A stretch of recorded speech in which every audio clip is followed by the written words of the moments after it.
Line's good. Never on. Whoa. Hard. Hardly. Come on, Brent. Line's good. Got real close. I hear high, right? Try and hit 2/3. Have they saved it for her? Yes, they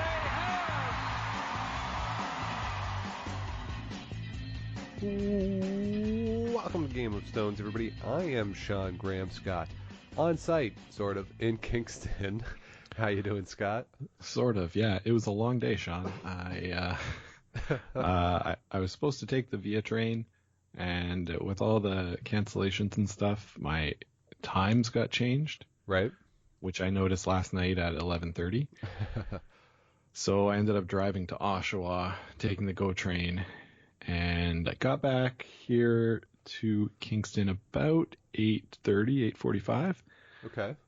So I was able to catch the back half of the games this evening. Yep. And I sort of was checking scores, you know, at the intermission. I almost said halftime of the play, but no, it was really great. Great show. Always fun, you know, seeing Hamilton. I recommend it to everybody if you get the chance. Definitely go and see it. Certainly one of your favorites there. And I got to say, Scott, you know, we talked, I think it was offline, but early in the week about, you know, you were a little disappointed that it was the Wednesday that you're going to be missing because it was the end of pool play and things tend to shake out today. I got to say, out of all the days, this is probably the one that was the best to miss. You know, we had crazy finishes earlier in the week. You know, each morning draw, there's been a crazy comeback or a crazy shot to win the game. Today was, pretty ho-hum, I felt. Yeah. Based on, you know, looking at the scores, everything seemed to play out, you know, according to script, a little bit how you expected them to. You know, if you seeded all the teams and picked who the favorites are, I would say most of the time they won. Yeah. Maybe the exception is James Grattan letting Northwest Territories take them down this morning. So why don't we start there with the New Brunswick against wildcard game tonight, Sean? Yeah, so that was the feature game tonight. Really the only game that, I mean, the Ontario Northwest Territories game turned out to be a little more than we may have thought, but, you know, I think it was the right choice to pick this as the game, yeah, for James Grattan and his team. It wasn't really ever close. They get it back to, you know, 6-4 there, but, you know, the steal of two in the fourth end, it was really kind of over at that point. You never really felt that they were going to come back. And, you know, whenever we've seen James Grattan, really since he gave it up to Saskatchewan, he hasn't really projected a lot of confidence after that, right? Yeah. He seemed, when I talked to him after they had beat Ontario a couple of days ago, you know, he was really saying, yeah, that was a great win, but I'm really kicking myself that we gave it up to Saskatchewan. Right. You know, I think that was the game, looking back on the week, that if he manages to hold on and pull that out, obviously he's into a situation where he's at least in a tiebreaker tomorrow morning. Yeah, and you know, they did a good job in the sixth end. They worked a pretty good 2 there to get it back there to a 5-3 game. Then get the 4, so it's a 3-point game in the 8th, but they really had nothing going there in that 8th end. They weren't able to generate much offense and get forced. And then in the 9th end, it all sort of just comes apart and really didn't give himself a chance to steal. There was an opportunity there to steal, maybe force, or force, maybe steal, I should say. But he just misses with his last one, has a wide open hit. It was just too heavy on his last. With an out turn around the corner, trying to freeze or sort of freeze tap type shot, rolls into the open. And Mike McEwen and this team continue to roll. And, you know, they mentioned it on the broadcast again tonight, that moment last Friday where Reed Carruthers says, let's see what Mike thinks. Reed Carruthers did that a couple more times tonight as well. I really, this is like 180 degrees from what we saw from this team. Forget last year at the Brier, at the Manitoba Provincials. Yeah, exactly. I am so impressed with what they've been able to do. Yeah, we did an episode after those Manitoba Provincials, and I said I'm the body language doctor or whatever, and that's the worst body language that I've ever seen, Yeah. in curling. And they have totally done a 180 here at this event. I talked to Reed, and it was on yesterday's show. I don't know if you listened to the show, but yeah, it was a big part of what they were doing was making sure that they were communicating and working effectively as a team. So I'd say it's working. Also, Mike McEwen throwing 97% doesn't hurt. It does not. It does not. The other thing about this wildcard team, Sean, they have given up 0 steals all week. Mm-hmm. So when you give up 0 steals, that's pretty good. Statistical analysis for the win. Yes, well done. They've also won the draw to the button 6 times. They've stolen 9 times themselves. Really just impressive. And they're also not letting other teams get blanks either, right? Other teams have only had 4 blanks against them. So they're really putting the pressure on the other team to get those steals, to get those forces. They're overall they've given up 9 singles, 9 twos, 1 3. They have as many deuces as they've given up, but they also have a 3, 2 4s, and a 4 and a 5. So that's pretty good. Yeah. They're scoring a lot more points than their opponents are. Yeah. And I did get a minor in math, and I'd say if you score more than the opponent, you're going to win most of your games. Very good. Elsewhere on the ice tonight, there was a chance that we would have a 4-way tie at 3 and 4 for the last playoff spot, or for the last spot in the championship pool if everything had broke right. We learned at the Scotties, and it seems to have been confirmed that no tiebreak games if teams were under 4 and 3. So if you were 3 and 4, it would have gone to head-to-head or draw shot challenge. In a 4-way tie, somebody on Twitter, I can't remember who it is, maybe it was Mike Harris, seemed to have the math or have the draw shot challenge that Northwest Territories actually would have gotten in that situation, I think. Certainly if it was a 3-way tie with Ontario and New Brunswick, Jamie Cooey had beat those 2 teams if it had been that way, and he would have gotten through. But 5-1 lead was not enough for the Northwest Territories tonight, and John Epping is able to come back. Now, Scott, did you see the shot in the 4th end? I did not know. Where Ontario scored 3? Yes. So Jamie Cooey is shot stone with a couple of Ontario stones sort of lined up in front of it, but they're well protected on the center line. So John Epping has to run back a halfway corner guard into one of his own to tap out the Northwest Territories stone. If he misses the shot, it's a steal of 1. It's an eminently missable shot, especially the way Team Ontario has been playing the last couple days. 6-1, and they would have been out of it, and they're done. He makes it, an absolutely beautiful shot. It was about 2/3 that he had to hit, 2/3 to 3/4. Makes it absolutely perfectly, sticks the raised one for the 3, gets the momentum back, and then a steal in 6 where Cooey is heavy with a draw. And this wasn't a TV game, you weren't in the building, but just from sort of when they went over there and even when they had long shots of the building, it just seemed like those guys were walking different after this. Yeah. A little more swagger, a little more confidence in what was going on, and it gave the crowd some energy. There was a little more buzz in the building, and it really put pressure on Northwest Territories. You saw a little bit when they went there in the 10th end. It was just all yellow in the house. And just a really good comeback for them. They're probably going to have to run the table and go 8 and 3 to make it to the playoffs, but it would have been massively disappointing if they had not made the championship pool. Oh, absolutely. And selfishly a little bit, I kind of wanted them to be in the championship pool. I might have picked them in the playoffs, I can't remember, but just for the atmosphere, right? The hometown team not making it to Thursday is really going to ding your attendance. It's going to dampen the mood of the building, at least a little bit. There'll still be, big cheers for the good shots, and there's lots of supporters of other provinces.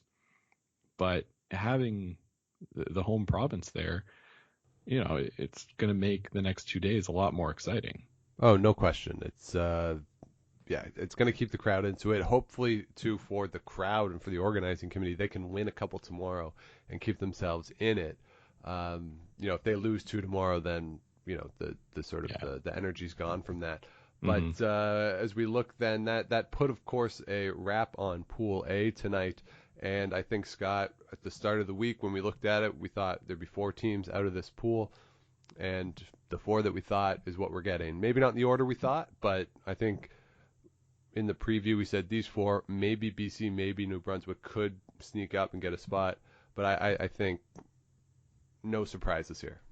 No surprises. I think we're a little surprised that Saskatchewan ended 6-1. Yes. And based on the way they won a couple of those games, they deserve to be 6-1. But there was a couple games that could have gone either way. Yeah. In there, so they've picked up momentum as they've gone along. They've played really well. They beat Kevin Cooey yesterday, so feeling really good.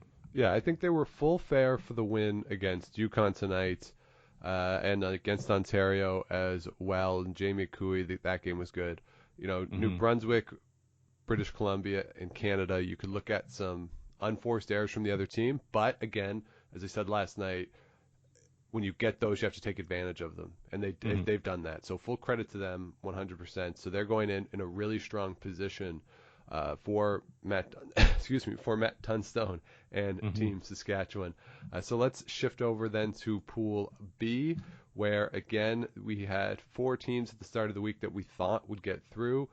Those are the 4 teams that are through. Again, maybe not in the order we would have thought, but we get those 4 teams, Scott. Yeah, no doubt about it. Team Botcher has been the train's been chugging, to quote the Twitter meme, since day one. They come in and they've had a couple of hiccups here and there, but not enough to lose a game. Brad Gushu had that great game against Northern Ontario 2 nights ago. That's really sort of buoyed their play. Manitoba and Northern Ontario, like we talked about yesterday and even the day before, they were 1-3, but they're the kind of team that can beat anyone in this field. So looking forward to the championship pool. 8-3 seems to be the number that you need to be at to get in the playoffs, and I think they are, as much as any other team, capable of going 4-0 against the other side. Yeah, I agree. They're the top-ranked team in the world, and if you look at what happened today, not much drama in that afternoon draw. Northern Ontario was in total control against Nunavut. Newfoundland and Labrador went up early and often on Quebec. There was an interesting moment in the Alberta Prince Edward Island game. Alberta was up 6-0, and Brian Cochran made a cute little sort of tick split where the shooter on the last little rotation just barely caught the edge of the 12-foot to get the 3, which was it was a fun shot. Crowd liked it. It was clever. It was an interesting call. But when you're down 6-0, you go for it. But that game was never really close. The TV game, of course, was Nova Scotia, Manitoba, and Jamie Murphy kept it close for a lot of the game, but big steal in 8. And that was pretty much the end of it. And what I noticed in this game, and it's really struck me all week, that Jason Gunlickson, if it's even a 75-25 or 75% of even his head thinks he should draw, he's gonna throw a hit. It has to be 100% draw for him to throw a draw, and he's getting more accurate. Right, we saw him on Saturday. And the whole team missing wide a lot, right? Missing on the high side, as he said after the game on the show. And they're getting it now. They're not missing as much. They're making contact in the house a lot more. And it's gonna be really hard for teams if they continue this to position rocks in a way that they can't get at them. So, a nice turnaround for them. You look at that shot against Quebec for the 4. On Sunday, that was a bit of a changer for him. Obviously, the shot yesterday in the morning to win the double run.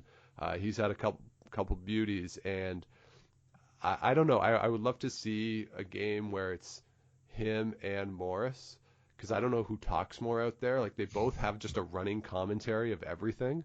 It's a good thing Morris is not playing. There wouldn't be enough oxygen in the Leon Center for everybody.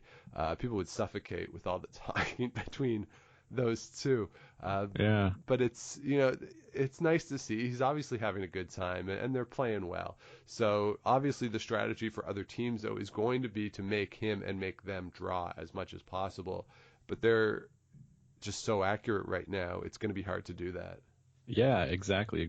I'm looking at the matchups for tomorrow, and they've got Ontario in the afternoon, and then Wild Card at night. Obviously, Wild Card, a team they're very familiar with from Manitoba. But I'm interested to see what happens in that first game, to see if John Epping is able to put pressure on Jason Gunlickson to draw, Right. and then how Jason responds to that kind of pressure. So that's definitely something I'm going to be looking for tomorrow. Yeah, we'll see if that's the TV game. I wonder what it would be. Probably Newfoundland, Labrador, and Team Canada, or Alberta, Saskatchewan. Yeah, there's no shortage of options now that we're in or the... Wild Card, Northern Ontario. Those are the matchups. Like, they're all going to be good matchups from here on out. So Yeah, no questions. So a lot of fun. So, Scott, let's look forward now to the championship pool. We have two teams from Pool A at 6-1 and Wild Card Saskatchewan. Canada's at 5-2, Ontario at 4-3.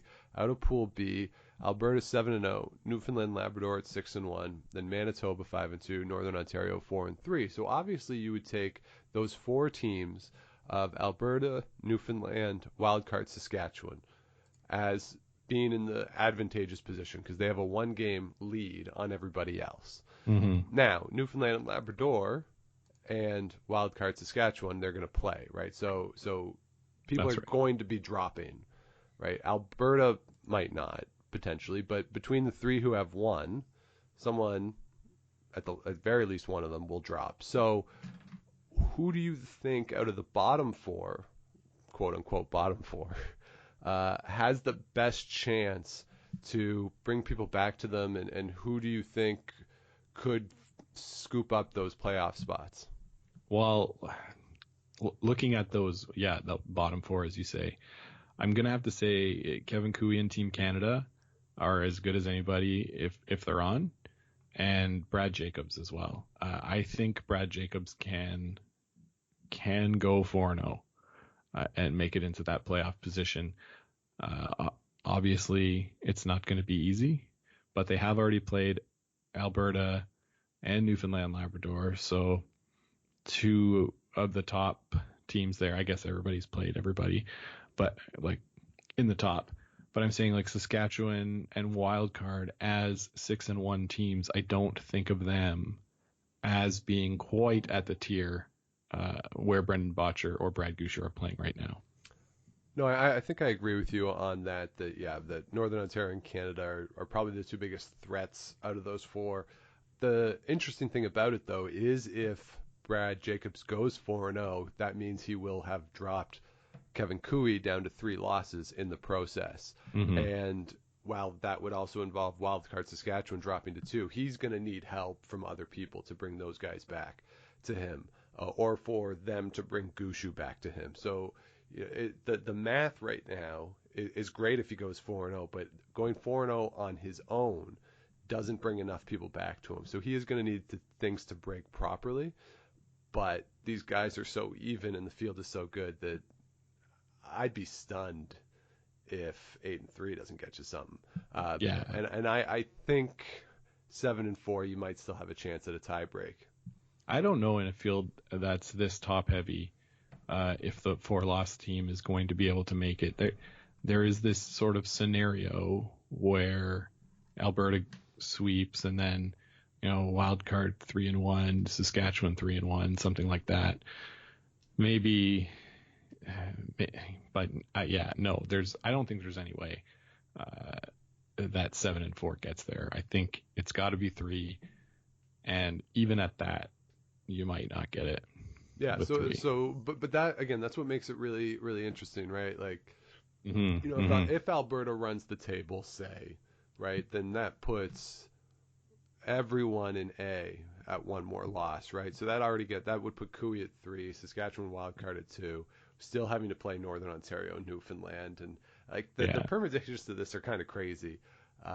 That it's just so hard to handicap and look forward as to what's going on. But I think the problem of saying that anyone from Pool B would go 4-0 is that they have to go through Kevin Cooey to do it.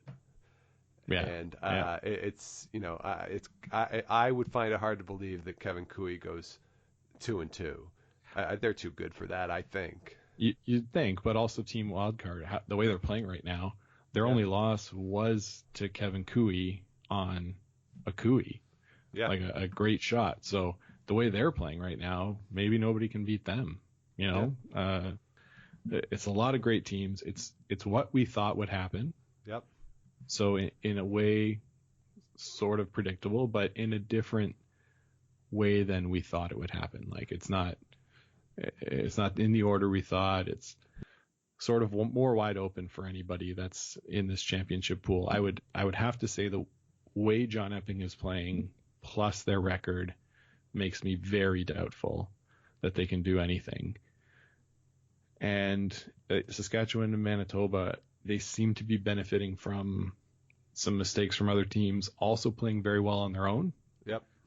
But I could easily see the clock striking midnight on these Cinderella teams. Yeah, we have to think too about, for as much as we like what has been going on with Team Wildcard, and the question will be for them, and I think Rob Meakin addressed this week too, is what happens when the pressure intensifies, right? When things get a little more intense, how are they going to respond? Because we obviously saw the Manitoba playdowns not particularly well. So it's been great so far. Yeah, that tiebreaker game, that's a very pressurized situation. They responded really well to that. But as things get closer to the end, the pressure is going to ramp up even more. So can they respond in this really the same healthy way that they have? That'll be really interesting to see, if they can sustain what they've been doing. And I think the same is true for Saskatchewan because, we saw in the first half of that New Brunswick game, not great body language, not great verbal language either. That's why Kingsbury's there. You've heard him after the games just continually try to pump them up and, stay positive, keep fighting. And that's something that they're going to have to work on as the games get closer, the games get tougher. And so we'll see. We'll just have to see what happens. But, we said at the start of the week during our preview, Scott, we thought there were 8 teams that potentially could win. These are the 8 teams. Yeah, that's where we're at. It's an interesting point you make about Adam Kingsbury. I'm going to try to talk to him tomorrow. He has been, noticeably to me, super, super positive out there. And it's something that you see front of house, in behind when the team's coming off. He's always coming by, rubbing the shoulder a bit or giving a quick tap on the leg with the broom or something. He's very positive, and I think it's having a great effect on Team Saskatchewan. Yeah, and that's certainly what they needed, I think, in terms of having a coach there. So the team, though, Scott, in the pole position right now, of course, Brendan Botcher and Team Alberta running through 7-0. Started on Saturday night, just a buzzsaw through Northern Ontario, and they haven't really stopped at all. Extra end of game against Manitoba, but, very impressive run so far, Scott. And they're looking forward to the championship pool. Yeah, they are. I had a chance to talk to Darren Moulding last night, maybe yesterday afternoon, after they wrapped up 6-0, and he talked a little bit about what they do on games when they have the afternoon and evening draw. So take a listen. So you're getting ready for the championship pool. You got afternoon game followed by a night game for the next couple days into the championship pool. What's your preparation for days like that? It's kind of at the Brier. What we've found is we try and rest as much as possible. So our mornings, it's a sleep in, a brunch, and then a little bit of relaxing. I like I like to get outside for a little brisk walk for half hour or something like that, kind of hang out. But just quite a bit of rest, really not a lot of strenuous activities, and then well-timed food. We try and eat a light meal, a couple hours before the game, and I like playing a little bit hungry. I always play a little bit better when I'm a little bit hungry. Yeah. Okay. As an ice maker, the ice both today and yesterday, with the humidity in the air, how did it change up, and how did you guys do it? I thought they did a really nice job with it. The frost was mostly underneath the pebble. The speed was still really good.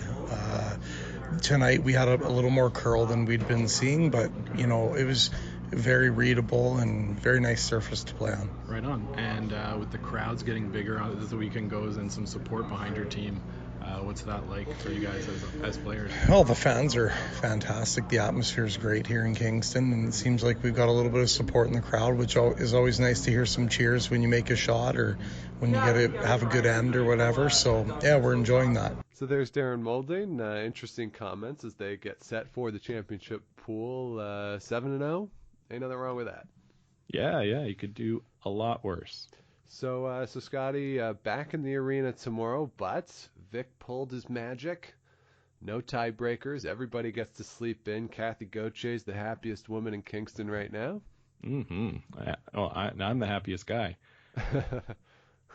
So games, they changed the times in the championship pool to give the players a little more of a break between draws. So instead of 2 p.m. for the afternoon draw, it's going to be a 1 p.m. tip for Thursday and Friday. It gives the players a couple extra hours, or I guess an extra hour between draws, about 3 hours usually from off the ice to game start, which is about 2 hours of being off your feet. So nice little bonus to the players there, and a nice little bonus to the media there, Scott. Yeah, really, it's going to be really good. A little more time to hit up the local establishments of Kingston, which, Sean, I did last night, and I ran into one of our listeners. Can you believe that? No, I can't. me neither. Kevin McDonald. So shout out to him. All right, Sat Kevin at the bar and talked about curling for a little bit. So yeah, it was good times. All right. Well, shout out to Kevin for sure. And Scott, it reminds me that we talked. We have the Game of Stone stickers. You asked me if I had brought any to Kingston, and I said that I had forgot them. When I got home and I looked yesterday in my bag, I actually had taken them. Oh no. So my bad on that, everybody. But it's just, I guess, another sign that I wasn't quite all there this weekend. Yeah, when you told me you thought you could see yourself, I really thought you were just tripping. But I thought I could see myself and I could smell colors. It was a weird feeling. Well, glad you're getting back on the horse. Yeah, I went outside today.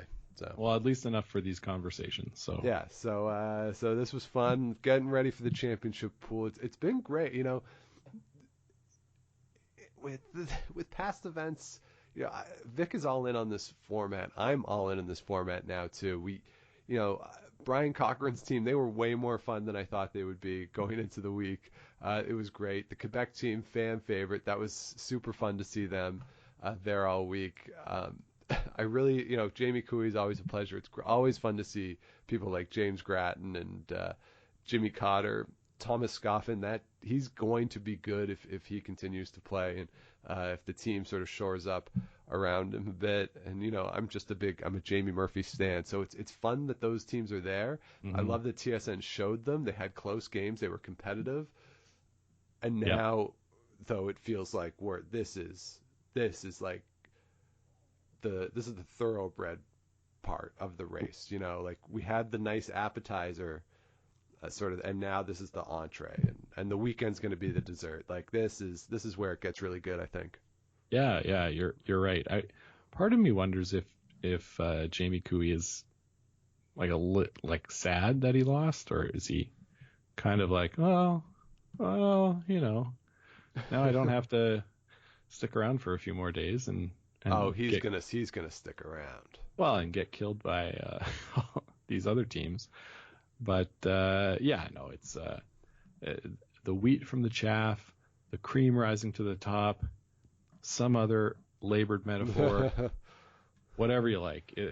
This is what the Brier's all about. Yeah, so it's already been a great week, and we have 2 more days of full event, like all 4 sheets going on, and who knows, maybe even a tiebreak or 2 on the weekend. But should be a fun race to the finish here as everyone's bunching up and jockeying for playoff position. So again, 1 o'clock tomorrow in the afternoon, same 7 o'clock for the evening draw. We, of course, will be with you after the evening draw, as we have been all week. I shouldn't say we, as the show has been all week, because I missed one. Just one. So if you have not yet, of course, please do follow along. Google, Apple, Spotify, Stitcher, all the places.